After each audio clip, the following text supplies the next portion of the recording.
A new video has been circulating online showing a Muslim woman expressing frustration about what she describes as ongoing struggles when using public restrooms. In her post, she insists that more should be done to accommodate people who share her faith in public spaces. This isn't the first time she's voiced this kind of frustration. In fact, this is now the third video we've come across from her page, and they all share the same theme: dissatisfaction with the country she lives in, because it doesn't fully cater to her personal or religious expectations. She previously complained about food options, cultural norms, and everyday routines that she feels aren't adapted to her beliefs. But here's the question many are starting to ask. When someone chooses to live somewhere new, shouldn't there also be a willingness to adapt to that society's customs and lifestyle? Because that's what coexistence truly means: finding balance between personal faith and the culture around you. Of course, everyone deserves respect, and no one should face discrimination for their religion.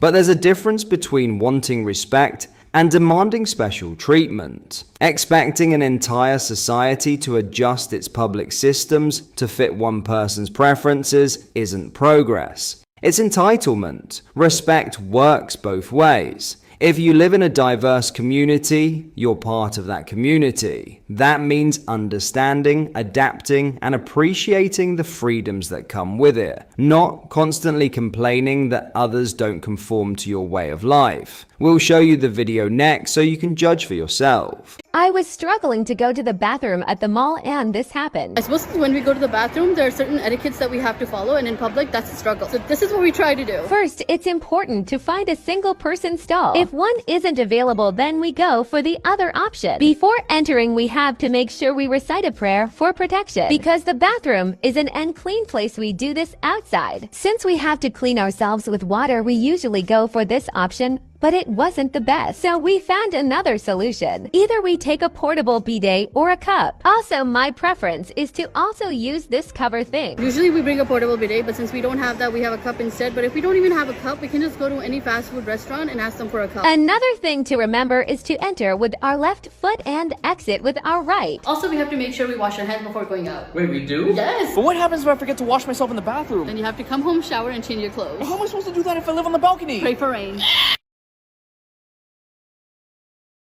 At the end of the day, living in a diverse society means give and take. Everyone deserves the right to practice their faith freely, but that freedom doesn't mean the world must reshape itself around individual preferences. Integration isn't about abandoning belief, it's about balance. It's about respecting the country, the culture, and the people around you, just as you expect them to respect you. If someone finds themselves constantly unhappy or unwilling to adapt, maybe the issue isn't the society, maybe it's the refusal to meet it halfway.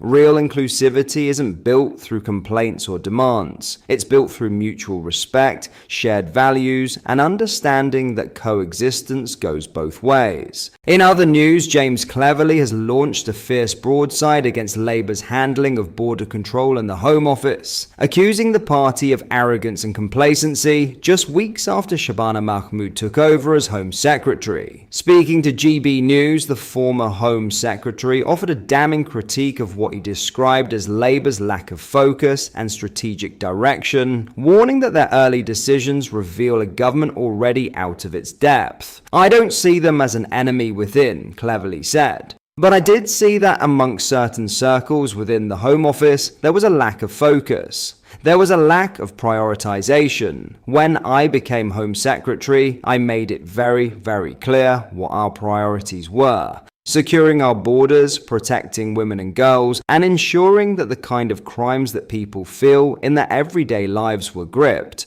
He continued, "What I discovered in the department was that it diluted that effort amongst a whole load of other things. It's one of the reasons why we need to reduce the size of the civil service, to make sure that the people that do work for the civil service are excellent and are focused." Cleverly was keen to clarify that he does not place the blame solely on civil servants, saying ministers must shoulder ultimate responsibility for driving reform. I'm not a fan of blaming the civil service, because ultimately it is the job of ministers to drive the civil service, he explained. But I do recognize some of the frustrations. However, the former Home Secretary saved his sharpest criticism for Labour, accusing them of naivety and a lack of preparedness for government. My broader frustration, however, with Labour is they thought it would be easy, he said.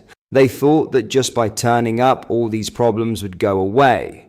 They didn't have a plan. At best, they had a few sound bites. And what we're seeing now is absolutely terrible figures on all those key metrics.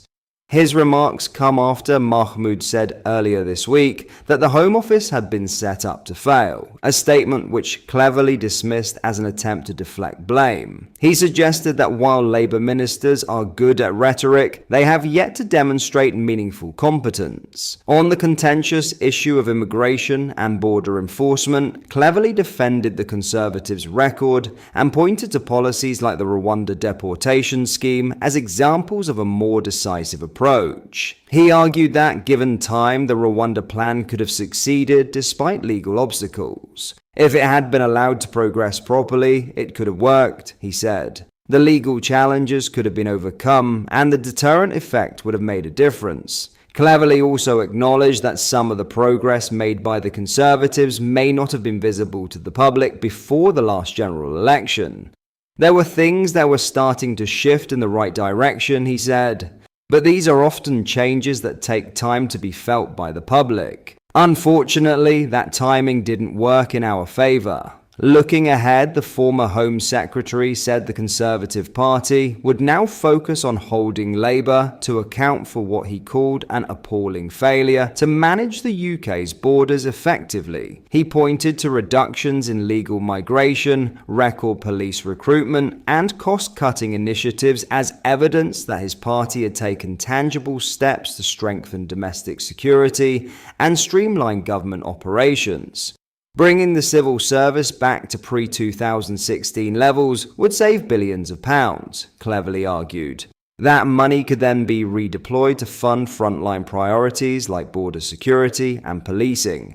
It would also ease the tax burden on citizens and businesses right across the UK. In contrast, Labour's new Home Secretary has defended her department's direction, arguing that she inherited a broken system from the Conservatives. On Wednesday, Mahmoud said, "This report, written under the last government, is damning. To those who have encountered the Home Office in recent years, the revelations are all too familiar." What are your thoughts on what we discussed in today's video? Let me know down in the comments section below.